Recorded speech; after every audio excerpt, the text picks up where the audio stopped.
अस्सलाम वालेकुम नाज़रीन, मैं हूँ सीमल हाशमी। नाज़रीन, इस वक्त मैं एक ऐसी जगह पर मौजूद हूँ जो है तो लाहौर की, लेकिन यहाँ एक नया शहर आबाद होने जा रहा है। एक ऐसा शहर जो ना सिर्फ लाहौर बल्कि लाहौर के बासियों के लिए बेहतरीन अपॉर्चुनिटी होगा, लेकिन वहीं पर एतराज़ात भी बहुत से हैं, रेजिस्टेंस भी है, कुछ शिकायतें भी हैं। क्या है ये प्रोजेक्ट? ये नया शहर आबाद करना कितना आसान है, कितने बड़े बड़े चैलेंजेस होंगे और कब तक हम इसको ऑन ग्राउंड रियलिटी में देख सकेंगे? इस तमाम सिचुएशन को आज इस प्रोग्राम में कवर करने की कोशिश करेंगे, जिसमें Ravi urban development authority project का पॉइंट ऑफ व्यू भी शामिल करेंगे। एक इंडस्ट्रियल जोन भी इसमें बनाया जा रहा है, उसको भी हम ऑन बोर्ड लेके उनका पॉइंट ऑफ व्यू भी आपके साथ शेयर करेंगे। जो लोग अपनी ज़मीनें इस प्रोजेक्ट के लिए दे रहे हैं या अगर शिकायत भी कर रहे हैं तो उनका क्या कहना है वो भी आपको दिखाएंगे।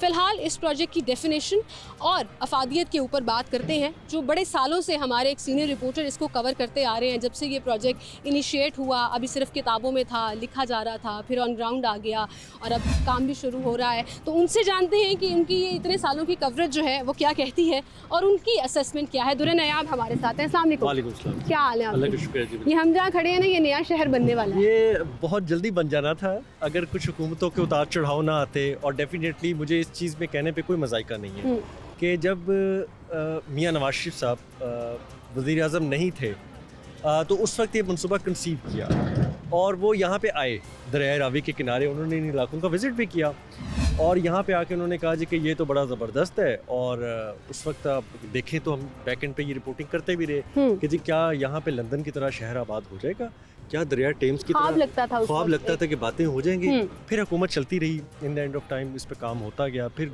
गवर्नमेंट गई, मैं मुख्तसर बता रहा हूँ, टाइम चूँकि बहुत ज़्यादा नहीं है। फिर पीटीआई की गवर्नमेंट आई, उन्होंने जब ये मनसूबा देखा तो उन्होंने भी कंसीव किया। उन्होंने कहा जी ज़बरदस्त बात है, ये प्रोजेक्ट तो बुरा नहीं है।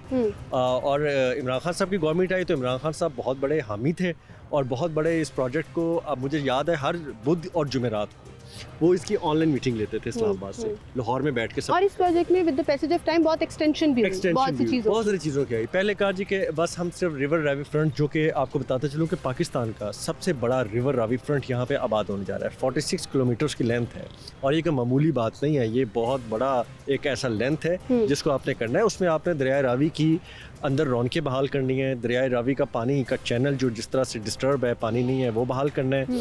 आपने मिटिगेशन मेजर्स लेने हैं, यानी कि दरिया रावी के किनारों पे बंद भी बांधने हैं, उसके अंदर पानी का फ्लो भी बनाना है, जो कि लेटर ऑन आप देखेंगी कि ये मौके पे उस पर FW काम कर रही है, स्टार्ट कर चुकी है।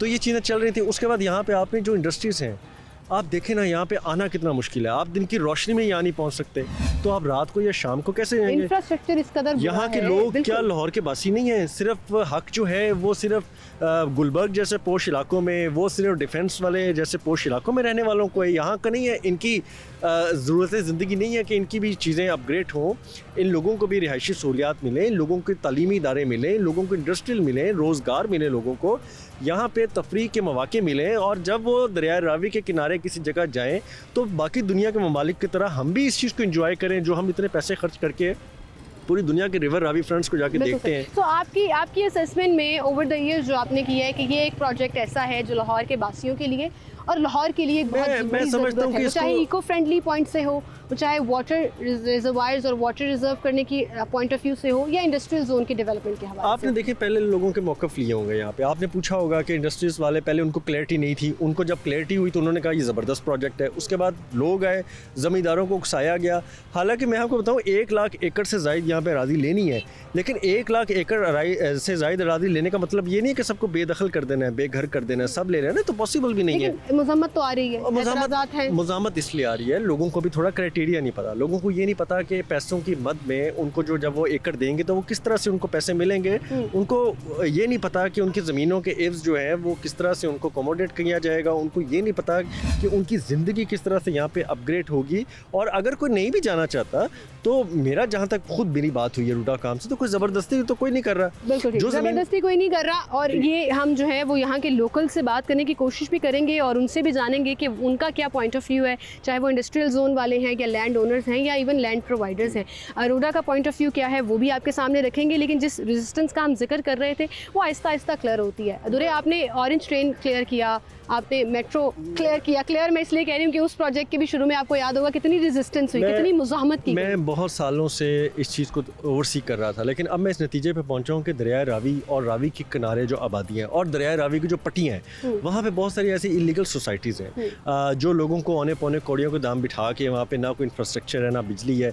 अब वो लोग इन तमाम मासूम जो ज़मींदार हैं, जो लोग हैं, उनको थोड़ा सा हवा दे रहे हैं कि वो इसके ख़िलाफ़ चलें, क्योंकि उनके अपने कारोबार बंद होते हैं, उनका अपना मुनाफा। और अगर यहाँ पे रूडा के तवस्सुस से, जिस तरह एलडी के तवस्सुस से एलडी ने सोसाइटीज़ आबाद की, डीएच के तवस्सुस से डीएच ने सोसाइटी आबाद की, अगर रूडा के तवस्सुस से यहाँ पे लोग आके बैठ जाएंगे, अपना कारोबार करेंगे, घर लेंगे, तालीम और सेहत मिलेगी, यहाँ पे बिज़नेस मिलेगा, यहाँ पे तफरीह पार्क मिलेंगे, तो इसमें क्या कबाहत है, क्या बुराई है?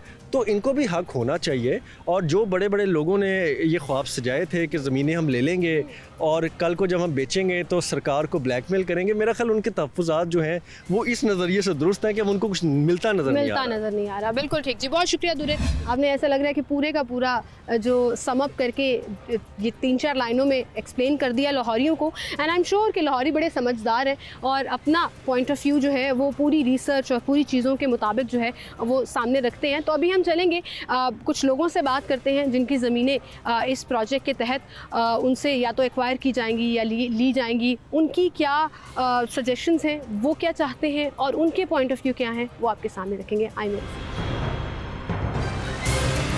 नाज़रीन, इस वक्त हम जिस ज़मीन पर मौजूद हैं ये रावी अर्बन डेवलपमेंट अथॉरिटी के अंडर आती है।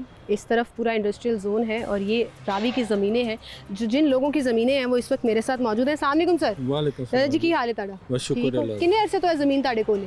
साढ़े को 70 साल हो 70 साल हो गए। 70 साल हो गए, 60-70 साल जी हो जी गए जी ते इन्ने अरसे तो है ज़मीन ताड़े को ले। जी जी हुण इत्थे एक नया प्रोजेक्ट बनन लगा है। जी जी जी ਉਹਦੇ ਤਹਿਤ ਤੁਹਾਨੂੰ ਕੋਈ ਕਹਿ ਰਿਹਾ ਹੈ ਕਿ ਇਹ ਜ਼ਮੀਨ ਸਾਨੂੰ ਦੇ ਦਿਓ, ਪੈਸੇ ਨਾ, ਥੋੜੇ ਬਹੁਤ ਪੌਣੇ ਪੈਸੇ ਲਵੋ? ਸਾਨੂੰ ਕੋਈ ਨਹੀਂ ਕਹਿ ਰਿਹਾ, ਕੋਈ ਨਹੀਂ ਕਹਿ ਰਿਹਾ? ਕੋਈ ਨਹੀਂ ਕਹਿ ਰਿਹਾ ਸੀ, ਕੋਈ ਨਹੀਂ ਕਹਿ ਰਿਹਾ, कोई जोर ज़बरदस्ती नहीं हो रही? दो कोई नहीं है। ठीक है, चले एक चीज़ तो क्लियर हो गई, कोई ज़बरदस्ती ज़मीन एक्वायर नहीं करता। ਹੁਣ ਤੁਹਾਨੂੰ ਦੱਸਿਆ ਕੀ ਗਿਆ ਹੈ ਕਿ ਕੀ ਕਰਨਾ ਹੈ?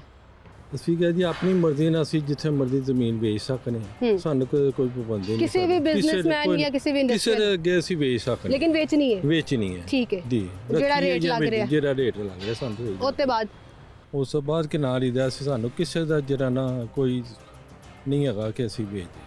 ਅੱਛਾ, ਤੇ ਤੁਹਾਨੂੰ ਕੋਈ ਦੁੱਖ ਹੋ ਰਿਹਾ ਹੈ ਜ਼ਮੀਨ ਵੇਚਦੇ ਹੋਏ ਕਿ? ਨਹੀਂ, ਦੁੱਖ ਤੇ ਹੁੰਦਾ ਵੇ, ਉਹ ਹੁੰਦਾ ਤੇ ਇਹਨੇ 70 ਸਾਲ ਹੋ ਗਏ ਨੇ ਤੇ ਤੂੰ ਵੇਚਣ ਲੱਗਿਆ ਤੇ ਫਿਰ ਹੁੰਦਾ ਹੀ ਹੈ, ਦੁੱਖ ਤਾਂ ਹੁੰਦਾ ਹੀ ਹੈ। ਲੇਕਿਨ ਤੁਹਾਨੂੰ ਪਤਾ ਹੈ ਕਿ ਪੈਸੇ ਸਹੀ ਮਿਲ ਰਹੇ? ਸਹੀ ਮਿਲਿਆ, ਬਿਲਕੁਲ ਪੈਸੇ ਨਹੀਂ। ਹਾਂ, ਰੇਟ ਲਵਾਇਆ, ਰੇਟ ਜਿਹੜਾ ਨਾ ਰੇਟ ਹੀ ਨਹੀਂ ਕੰਮ ਜਿਹੜਾ ਨਾ ਰੇਟ ਲਵਾਇਆ, रेट नहीं, सही रेट मिल रहा है। अस्सलाम वालेकुम जी, आप भी ज़मींदार हैं, आपकी भी ज़मीनें हैं, अफसोस हो रहा है वैसे कि एक डेवलपमेंट का प्रोजेक्ट शुरू हो रहा है तो ज़मीन अफसोस तो होता है, अपनी जगह देखते वक्त कौन खुशी से जो है ना दे देता है, लेकिन अगर अच्छा मुआवजा मिल रहा हो, लेकिन अच्छा मुआवजा मिले तो बिल्कुल सही ये, लेकिन रूडा के थ्रू अगर हमें अच्छा मुआवजा नहीं, हमने रूडा को नहीं, अपनी जो है ना जगह अपने जिनको दें उनको सेल करें। आपके ऊपर कोई जोर जबरदस्ती नहीं है? अभी तक तो नहीं है, अभी तक तो बिल्कुल फ्री है। ठीक है, लेकिन अगर आता है तो कोई हम डायरेक्शंस आई हैं कि क्या करना है? नहीं, अभी कुछ नहीं। ठीक है, आपकी ज़मीन जो है वो इंडस्ट्रियल जोन में आती है जी, रूडा के? अभी फिलहाल तो इंडस्ट्रियल जोन में है। इंडस्ट्रियल जोन में आती है। अच्छा, अब वो ये कहते हैं कि आप किसी बिजनेसमैन को बेचे, किसी इंडस्ट्रियलिस्ट को बेचे और वो रूडा के ऊपर जाकर खुद रजिस्टर्ड करा लेगा? नहीं, हम अपनी मर्जी से बेचना चाहते हैं, अपनी जिसको मर्जी मर्जी से? बेचें। ठीक है, इंडस्ट्री एरिया जो हम अपनी मर्जी से बेचें और अपनी मर्जी का रेट शामिल है। रेट आपकी मर्जी में रेट शामिल है जी, कि जो आपने बोला है वो। अब पूरे लाहौर में यही जगह बची है और रूडा और जो गवर्नमेंट कहती है कि हमें सस्ते दामों दे दें, हम ऐसे नहीं करने। कह रहे हैं वो आपको? नहीं कह नहीं रहे, लेकिन उनका इधर नहीं कह नहीं कह रहे, नहीं कह रहे, कह नहीं रहे तो सर फिर इस तरह ना कहना कि वो कह देंगे। नहीं, अभी तो उनकी वो तो अभी हमें हम इस पे और भी बात करेंगे। जो लैंड प्रोवाइडर्स हैं डेफिनेटली वो कहीं ना कहीं इसको ना सिर्फ डीसी रेट के मुताबिक बल्कि उसके साथ एडिशनल चार्जेस के साथ एक फाइल सिस्टम के ऊपर भी जा रहे हैं। वो तो बड़ी लंबी चौड़ी बात हो जाएगी। अस्सलाम वालेकुम भाई। वालेकुम अस्सलाम। आपकी भी ज़मीनें हैं यहाँ पे? जी मैम। आपको भी कहीं से ऑर्डर आया कि अब ये इंडस्ट्रियल जोन डिक्लेयर होने लगा? इंडस्ट्रियल जोन करार दे दिया गया इसको। ठीक है, तो क्या इंस्ट्रक्शंस मिली? कहाँ अपनी मर्जी से हम सेल करना चाहते हैं अपने रेट के मुताबिक। अब ये तो नहीं ना कि कोई आके हमें कह दे 10 लाख 20 लाख, ये तो नहीं ना। अब अंदरून शहर के अंदर आप जाए इतने की वहाँ पे कोई ज़मीन नहीं आती ना कुछ वगैरह आता है। अगर हम इनको सेल कर देंगे सस्ते तो फिर हम आगे क्या करेंगे? बिल्कुल सही, अपनी मर्जी से सेल करना। जी अपनी मर्जी से। आपको गवर्नमेंट या रूड़ा तो कुछ नहीं कह रही है उन्होंने खरीदनी है या उन्होंने एक्वायर करनी है? अच्छा, वो आपको नहीं कह रही है। तो क्या प्लान किया आपने? यहाँ से जमीन बेच के फिर आगे क्या करेंगे? कोई और आगे जमीन देखेंगे, कुछ और अपने एग्रीकल्चर को बढ़ाएंगे, लेकिन जरूरी तो नहीं ना कि हम ये सस्ती जमीन अब अपने आप को बेचें। ठीक है, मतलब ये तो आपका फेयर वो है, डिमांड है कि जी फेयर तरीके से हमने अपनी ज़मीनें बेचनी है और फेयर राइट्स पे बेचनी। चाचा जी आगे जाके की करोगे ज़मीन बेचने तो बाद? जमींदारी करेंगे। जमींदारी करोगे आगे? यही सोचे है कि जमींदारी करनी है। ठीक है, बहुत शुक्रिया आपका, थैंक यू सो मच जी। लोग खुश हैं प्रोजेक्ट पे कि हमें कोई एतराज़ नहीं है, कोई मसला नहीं है। एक डिमांड है जो मैं समझती हूँ कि उनका बेसिक राइट है कि उनकी ज़मीनें हैं जो 50-60 साल से अगर उनके पास है, उनको फेयर एंड स्क्वायर तरीके से कंपनसेट किया जाए, उस ज़मीन का मुआवजा दिया जाए, तो जो है इस प्रोजेक्ट को आगे बढ़ने में जो मुश्किलात हैं वो आहिस्ता आहिस्ता कम होना शुरू हो जाएंगी। एक छोटी सी ब्रेक लेते हैं, फिर हाजिर होंगे।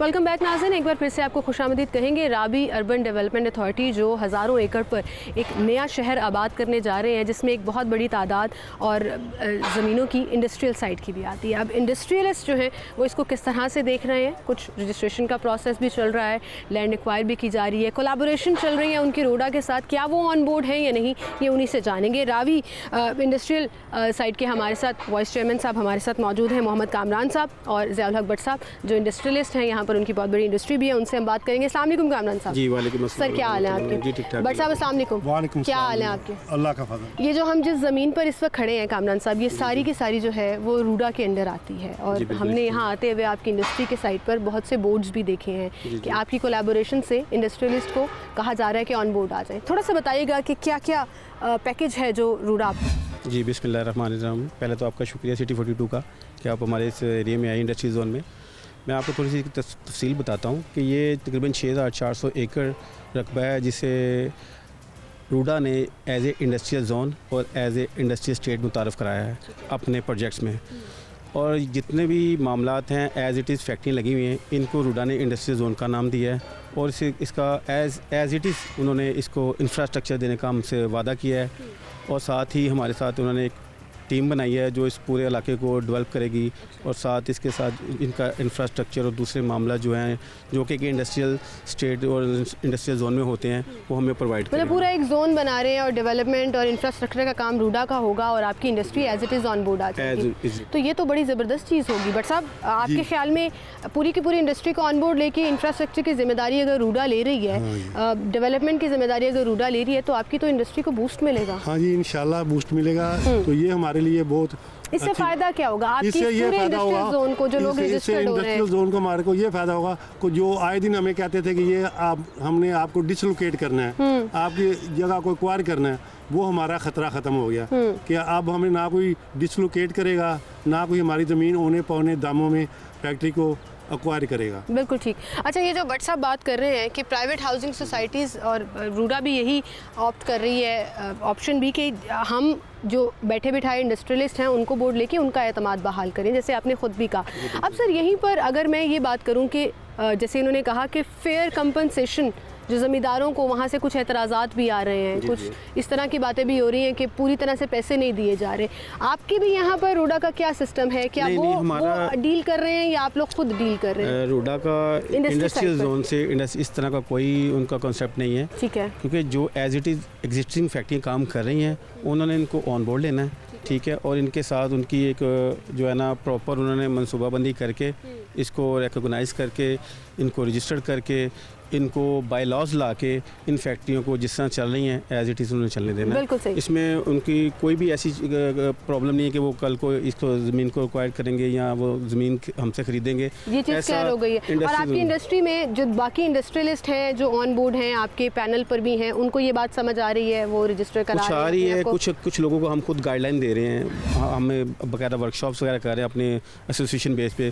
कुछ वर्कशॉपें शुरू होने वाली हैं रूडा के साथ कोऑर्डिनेशन के साथ। ये मामले मिलजुल के हमने यहाँ हल करने हैं। और सेकेंडली जो सबसे इम्पोर्टेंट बात ये है कि रूडा ने प्रिंसिपली हमारे साथ प्रॉमिस किया है कि इस इलाके को वो जो इंडस्ट्रियल जोन और इंडस्ट्रियल सेल बहुत अच्छे तरीके से इंटरनेशनल मेयार के मुताबिक इसको डेवलप करेंगे। और ये बहुत बड़ी बात है। और ये बहुत बड़ी बात है जी, जॉब अपॉर्चुनिटीज़ क्रिएट होंगी, इंडस्ट्री डेवलप होगी तो डेफिनेटली उसका जो पूरा रेवेन्यू है वो आपकी मुल्क की तरक्की में एक इंपॉर्टेंट रोल प्ले करेगा। बहुत शुक्रिया कामरान साहब आपका, बट साहब आपका भी बहुत शुक्रिया। ये तो इंडस्ट्रियलिस्ट हमारे साथ मौजूद थे। आइए मेरे साथ चलते हैं, कुछ ऐसे लोगों से भी बात करते हैं जो एक्चुअली वो चाहे ज़रूरी ज़मीन हो या लोगों की रेजिडेंशियल ज़मीनें हों, उनको लेकर देने में और ख़ुद भी चूँकि वो ज़मींदार हैं तो किस तरह से वो प्रोवाइड कर रहे हैं लोगों को और किस तरीके से रूडा जो है वो उनको साथ लेकर चल रहा है, वो भी हमारे साथ है। उनसे बात करते हैं। अस्सलाम वालेकुम जी। सर क्या नाम है आपका? अहमद हसन। अहमद हसन साहब, बहुत शुक्रिया आपकी तशरीफ़ आवरी के लिए। आपसे हमने रिक्वेस्ट की, आप लैंड प्रोवाइडर भी हैं और लैंड ऑनर भी हैं। किस तरह से ये सिस्टम चल रहा है रूडा के तहत, क्योंकि बहुत सी ऐसी ख़बरें सामने आ रही हैं कि लोगों को फेयर कंपनसेशन नहीं दिया जा रहा, औने पौने दामों ज़बरदस्ती ज़मीनें एक्वायर की जा रही हैं। देखिए इनिशली इस प्रोजेक्ट को जब स्टार्ट किया गया था तो इनिशली इसमें ना 2000 एकड़ की लैंड उन्होंने एक्विजिशन एक्ट के तहत ली थी। उस वक्त लैंड प्रोवाइडर्स का मॉडल नहीं था, लेकिन उसमें भी रूडा ने एक जो बहुत अच्छी चीज़ की, बाकी हम गवर्नमेंट के जितने भी प्रोजेक्ट्स में देखते हैं वहाँ पे सिर्फ लैंड एक्विजिशन की जाती है, उसके साथ कंपनसेशन का मॉडल नहीं बनाया जाता। लेकिन रूडा ने उसके साथ भी 7 मरले और 15 मरले की फाइल्स दी। देखें रूडा का एक्विजिशन का मॉडल भी जो था इनिशली, जब लैंड प्रोवाइडर्स का मॉडल नहीं था, वो भी बाकी एक्विजिशन के गवर्नमेंट के डिपार्टमेंट से डिफरेंट था। उसमें भी रूडा ने कंपनसेशन भी सेपरेट दी और एक जो डीसी रेट हम जिसको कहते हैं वो डीसी रेट भी दी है। बिल्कुल ठीक। लैंड ओनर्स का हमारा इनिशियल उसमें ऑब्जेक्शन ये था कि आप एक्विजिशन ना करें, क्योंकि ये एक प्रोजेक्ट पब्लिक बेनिफिट के लिए तो है, लेकिन प्लस इसमें आपको एक बिजनेस कम्युनिटी भी आप डेवलप कर रहे हैं, आप हाउसिंग सोसाइटीज़ भी डेवलप करने का प्लान रखते हैं, न्यू सिटी बन रहा है, तो उसमें डेफिनेटली जो वहाँ के लैंड ओनर्स हैं उनको भी एक प्रॉपर शेयर मिलना चाहिए। फिर रूडा ने ये लैंड प्रोवाइडर्स का मॉडल इंट्रोड्यूस करवाया। ये लैंड प्रोवाइडर्स का मॉडल ऑलरेडी बहुत सक्सेसफुली लाहौर में LDA भी चला रहा है और DHA भी चला रहा है। उन दोनों जगह पे लैंड प्रोवाइडर्स के ये मॉडल हैं कि वो दोनों अथॉरिटीज, मिडल मैन भी हो। यस डेफिनेटली, जो कहीं ना कहीं गलत फहमियाँ हैं उनको दूर कर सकें। देखिए वहाँ पे लोगों को राइट प्राइस मिलती है। अब रूडा ने, फिर हमने रूडा से ये रिक्वेस्ट की कि जितनी ज़मीन आपने एक्विजिशन एक्ट के ज़रिए से ली है उन लोगों के साथ कंपनसेशन दें, बिल्कुल ठीक, ताकि उन लोगों के ऑब्जेक्शंस भी ख़त्म हो जाए। तो रूडा ने उन लोगों के लिए डीसी रेट प्लस 7 मरला की फ़ाइल और 15 मरला की फ़ाइल दी।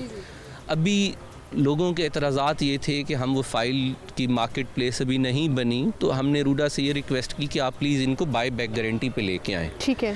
तो अभी रूडा ने ऑलमोस्ट वो चीज़ भी फाइनल कर दी है कि रूडा वो फ़ाइल जो 15 मरले की फ़ाइल है 5 लाख रुपए मरले के हिसाब से, और 7 मरले की फ़ाइल भी 5 लाख मरले के हिसाब से बाय बैक कर रहा है। ठीक है, which is very good initiative, ताकि लोगों को एक सिक्योरिटी हो जाती है। डेफिनेटली ना, लोगों को एक सिक्योरिटी, गवर्नमेंट का इंस्टीट्यूशन है। हाँ, हमें जो थोड़ी सी वहाँ पे इस चीज़ को समझने की ज़रूरत है कि रूडा का बाकी अथॉरिटी से, DHA से डिफरेंस इस वजह से होता है कि रूडा गवर्नमेंट इंस्टीट्यूशन है, गवर्नमेंट की अपने एक SOPs हैं, उनके तहत वो चीज़ों को कर सकते हैं। बेसिकली वो प्लेटफॉर्म है जहाँ पर लोगों के जो कंसर्न्स हैं, जो इनसिक्योरिटीज़ हैं, आप लोग उनको क्लियर कर रहे हैं और अवेयरनेस का काम भी कर रहे हैं। लोगों को समझ आ रही है, क्योंकि हमारे जो किसान भाई हैं, जो ऐसे लोग हैं जो वहाँ रह रहे हैं साल हर साल से, वो बड़े मासूम हैं, उनको ये चीज़ें समझ नहीं आती। उनको देर एंड देन पैसे मिल रहे हो तो वो कहते हैं ये ज़्यादा बेहतर है, चाहे कम ही मिल रहे हो, चाहे वो आने पौने हो। इसलिए लैंड प्रोवाइडर्स बीच में आ गए।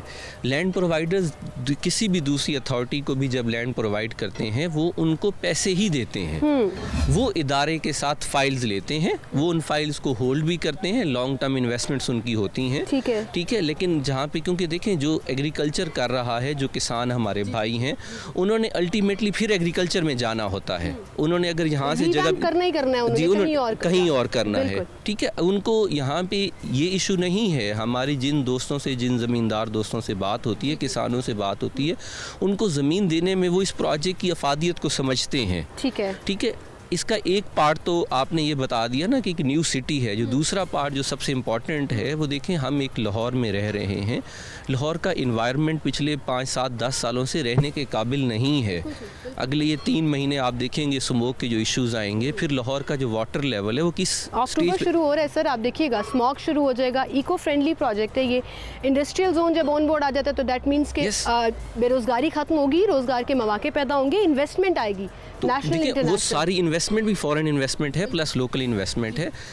रिवर को चैनलाइज वो करने लगे हैं, ये सबसे ज़रूरी चीज़। रिवर बेड बना रहे हैं और ये अकेला रिवर बेड नहीं है, it's 46 kilometre long river bed. Surface आपका बहुत बेहतर होगा और इससे, और यही कंसेप्ट, ये कोई ऐसा नहीं है कि हमको नया प्रोजेक्ट करने लगे हैं। You go to they understand that, जो लोग वहाँ पर हैं वो अंडरस्टैंड करते हैं, दे आर ऑन बोर्ड। उनका सिर्फ कंसर्न ये था कि हमें आप कंपनसेट करें इक्वली, फेयरली। अब रूडा भी उस चीज़ को अंडरस्टैंड कर गया। रूडा ने अब लैंड प्रोवाइडर्स का मॉडल दे दिया। लैंड प्रोवाइडर्स भी उन्होंने वो ऑन बोर्ड लिए हैं जो ऑलरेडी डीएचए को, एलडीओ को, दूसरी सोसाइटीज़ को लाहौर में लैंड प्रोवाइड कर डील कर रहे हैं। तो उन लोगों का भी पास्ट एक्सपीरियंस है। व्हाट डू यू थिंक, कितने % लोग ऑन बोर्ड हैं, खुश हैं इस चीज़ से? अराउंड 80% है। देखिए बाकी कुछ, यस इट्स अ ह्यूज, लेकिन आप कह सकते हैं कि कुछ चीज़ें ऐसी होती हैं कि जो with the passage of time है, लोग ज़मीन को होल्ड करना चाहते हैं, वो विलेज क्लियरेंसेज में है। फिर कुछ लोग ऐसे होते हैं कि जो कहते हैं कि उनकी होल्डिंग कम होती है।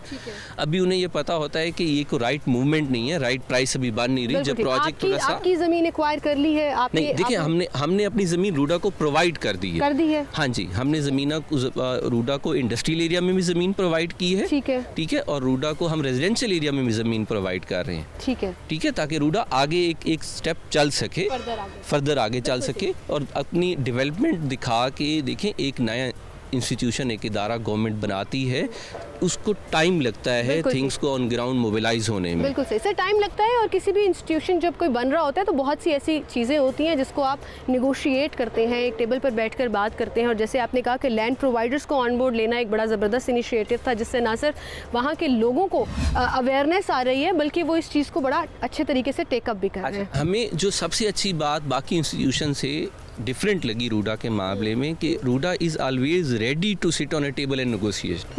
हमें कभी भी लैंड ऑनर्स के तौर पे प्रॉब्लम नहीं आई। हमारी एक्सेस वहाँ पे हाईएस्ट लेवल पे बहुत आसान है कि हमने अगर सीईओ से भी मिलना है और जो लैंड एक्विजिशन के डायरेक्टर्स भी हैं, तो हमें वहाँ पे कोई ऐसी लंबी चौड़ी गवर्नमेंट डिपार्टमेंट्स में आप समझती हैं कि जैसी हर्डल्स होती हैं, नहीं ऐसा नहीं है। You just go to their office and you want to talk to anyone, you can talk. बिल्कुल, ओपन टू कम्युनिकेशन जो है वो एक बड़ी सक्सेस की होती है किसी भी प्रोजेक्ट की। Sir thank you so much for being with us. नाज़रीन, हमने देखा है कि लाहौर शहर में तो इसकी बेशुमार मिसालें मौजूद हैं कि कोई भी state of the art project शुरू हो रहा होता है तो इनिशियली प्रॉब्लम्स आती हैं, लैंड देने वालों की तरफ से भी, जिन्होंने एक्वायर करनी होती है उनकी तरफ से भी, सेटलमेंट में, कंपनसेशन में जो पैसे देने हैं नहीं। और फिर हम देखते हैं कि जब ये तमाम इशूज़ सॉर्ट आउट हो जाते हैं तो ऐसे ऐसे state of the art projects जिसका फ़ायदा आम पब्लिक को हो रहा होता है वो नज़र आते हैं। वो चाहे मेट्रो बस सर्विस है, वो ऑरेंज ट्रेन का प्रोजेक्ट है, या इस तरह के बेशुमार मिसालें हैं। फ़िलहाल मुझे चलना है एक ब्रेक की तरफ, दोबारा हाजिर होंगे, हमारे साथ रहिए।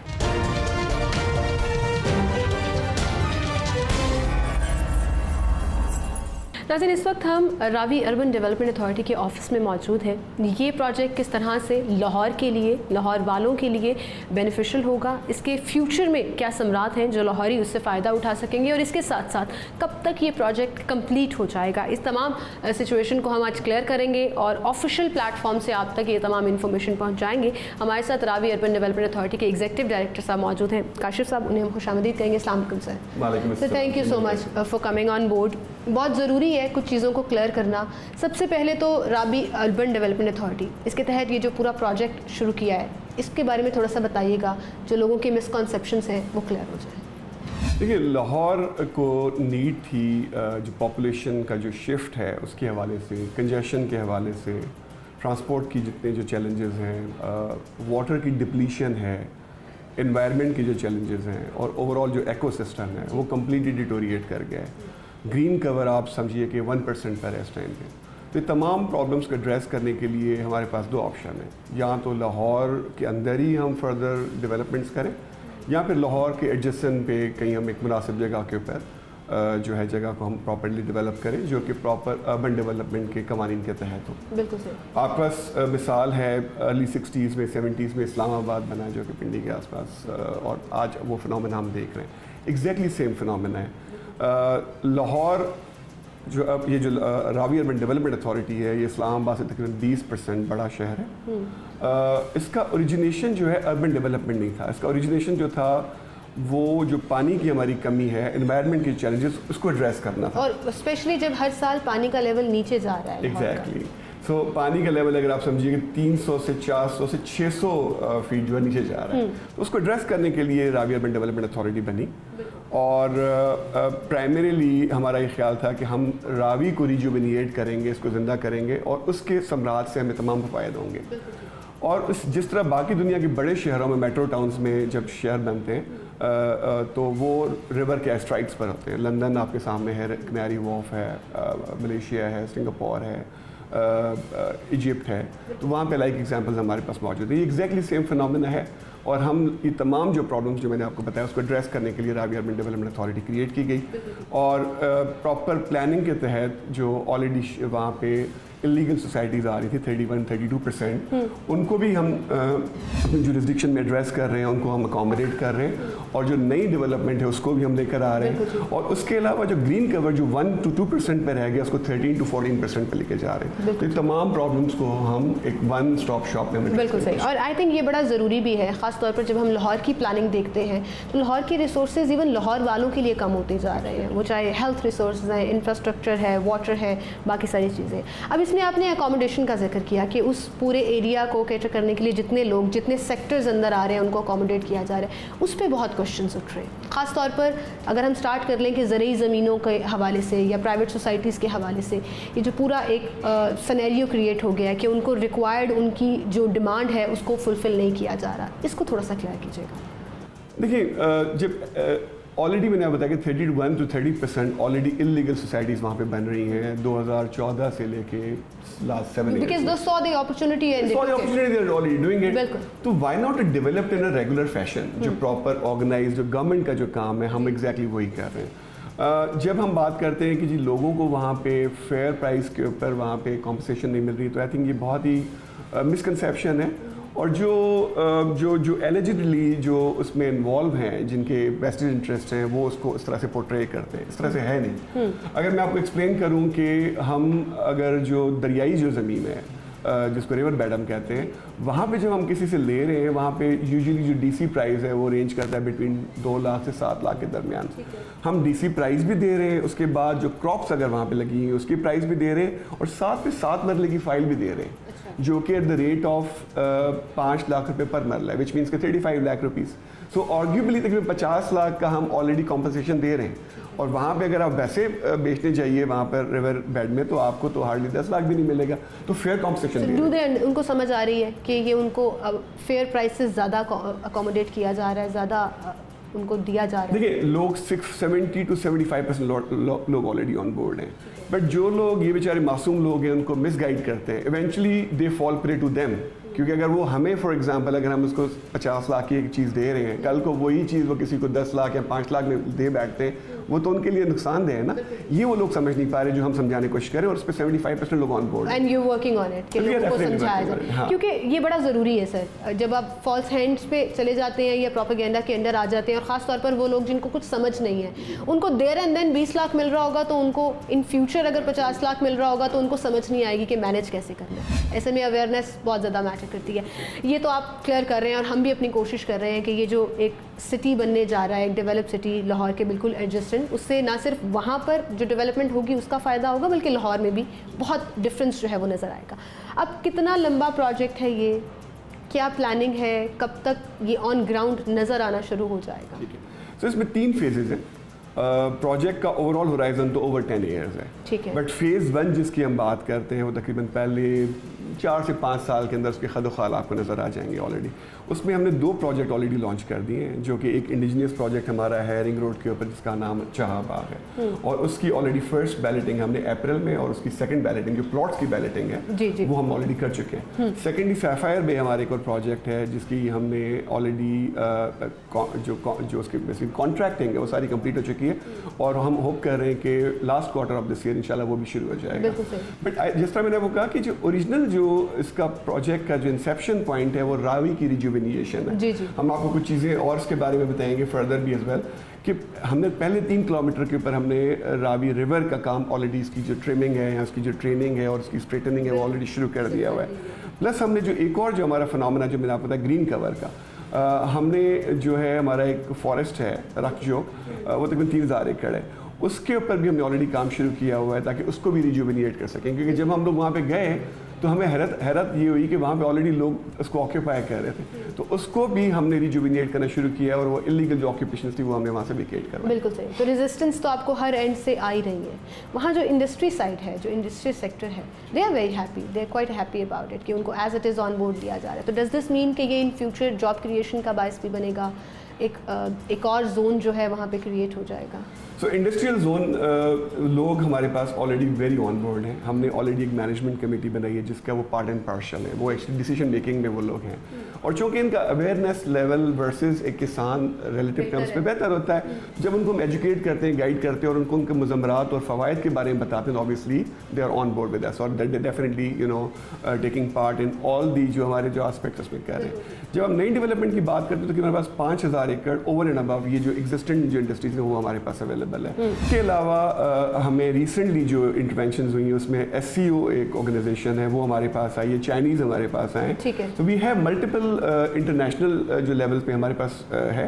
प्लस चैम्बर ऑफ कॉमर्स जो है, लाहौर चैम्बर ऑफ कॉमर्स और federation chamber of commerce Pakistan, ये दोनों भी इंटरेस्टेड है वहाँ पे एक्सक्लूसिव अपना काम करना।